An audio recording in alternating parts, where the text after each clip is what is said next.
okay, we'll do this.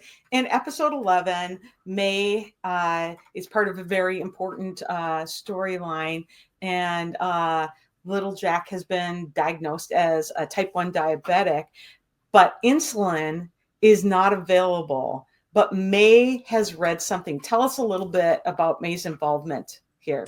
Yeah, so May had read something in an article in one of the pharmacy magazines that she had read. She has sent to her every month or whatever time period, and it's something that she thinks could really help little Jack, because back in the day, in the early 20s and before, diabetes was a very serious problem. It was type 1 diabetics passed. There was yes, no exactly. It's it's very dark and sad storyline, and obviously we would not want little Jack passing away. And so when at first we didn't know, or we all didn't know it was diabetes, because little Jack was just hungry all the time, and and the conditions were pointing initially to something else, and then it was Dr. Faith had confirmed that it was diabetes, and that's the word diabetes is a scary word at that time too. So I remember thinking there's just so much weight to that word, and that's why in the scene it's myself, I think Johanna was there, and Dr. Faith, or Andrea, and Erin, Elizabeth, I think Nathan was there, and as well as little Jack, and there was just a somberness that overcame all of us at the potential of that. And then May remembers that she read something in an article, and she goes to the pharmacy to look for it, and obviously her husband Mike doesn't know what she's looking for, doesn't know how to help her, and it's the middle of the night, she's frantically looking for this thing. There were actually 2 iterations that we filmed. It was either that she's frantically looking, or that she was exhaustedly looking, like she'd been looking for a while. And I don't know which ended up getting, made kind of frantically looking. The frantic one? Okay. Yeah. Great. Like, can we say? Yes, we can say. Okay, because I wasn't sure which one, because we ended up doing 2 versions, because I think initially it was written as though it was like an exhaustion. But then I think later on, we, and especially in my mind, I was like, wouldn't I be quickly looking for it? How many magazines you read the article? Yes. How many? I mustn't be getting very many. I must be.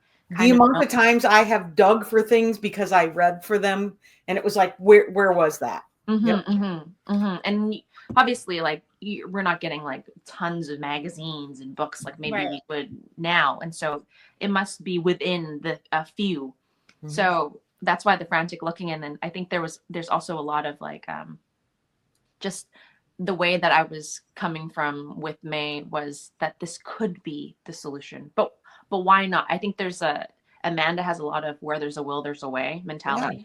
And I really wanted that to be channeled through May. Like, but what are we going to do? Say no? Is there no option? Well, there must be an option. Let's just try it. What's the harm? Let's do it. Let's, this maybe this could be the solution. Maybe this could be right.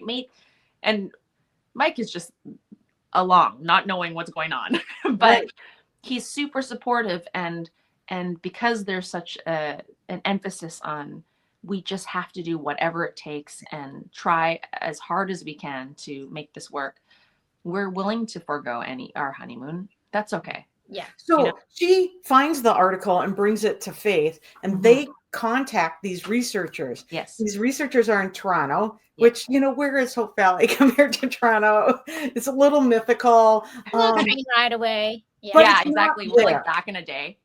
It's not there. And these researchers have something that has outstanding outcomes for type 1 diabetics. They have a treatment, insulin. They have insulin that they are studying. Yes. So they're studying. It's not readily manufactured, right? Yeah. So this is 1921. We're in 1921. And this is the year of the discovery of insulin, or really refining how to get insulin. And so you just said Mike and May are willing to go an extra mile. So what did Mike and May offer to do? So we offered to forgo our honeymoon because we were already headed in that direction, and we're like, no, we're not gonna go to Niagara Falls or wherever we're meant to go. We're gonna go to the Toronto, and maybe it would help if I spoke from the point of view of a pharmacist. I've done this before. I know how to inject. I know how to handle precious medicine, and maybe I think that May's feeling is maybe there's something that I could do, and I could persuade them, and I will try at length to persuade them. And so I think there's, even with the call and calling Faith and saying like, it's looking like they're not really that receptive, or it's very sad, but then we're going to get another shot tomorrow, and we're going to try again, and we're going to keep on trying. And so there's this huge, it's life or death, literally, in this situation. And even like time, exactly, not on your side, right? For sure. And it has to be transported back. There's no extra fast next day shipping. It's like, and it has to be kept cold. So many different things, and we didn't have the technology to keep things cold at a steady temperature this whole time. It's going to be in an ice bucket or whatever, insulated cooler kind of situation. And even the word insulin hadn't been stated enough at that time. So even my first time saying the word is the first time some people have ever heard it. So even in the scene, Peter DeLuise our director was saying to me, you got to say the word very clearly and almost a little slower, because it doesn't just fall off the tongue. It's not something we say normally. It's insulin, and it's a big deal. So this is a big celebration of Canadian breakthrough, a Canadian breakthrough. They changed the treatment of type 1 diabetes for the world. And it did roll out this way. So they first started just treating people very locally. Then they started supplying clinics out from that. And so May and Mike are able to bring insulin. Yeah. Of course, not without its hiccups. There's a storm and the train, an accident, and the train can't go for 24 hours. And then we've got, Lee rushes off and with Bill, and really saves the day. Yep. And they come back. The rain is already gone, and it's nice and quiet. But that scene too, with when May returns, and you can just see that helpless. Like they're all trying not to be very hopeful. Like, they are hopeful, but they're holding it back. Wow. Because no one's actually seen it work. Nobody there actually has any experience with it. And the experience is very, very limited at that time. Right. And so when they give the first dose, they just they don't even know if he's going to react poorly to it, which actually happened at that time. So it was not that pure.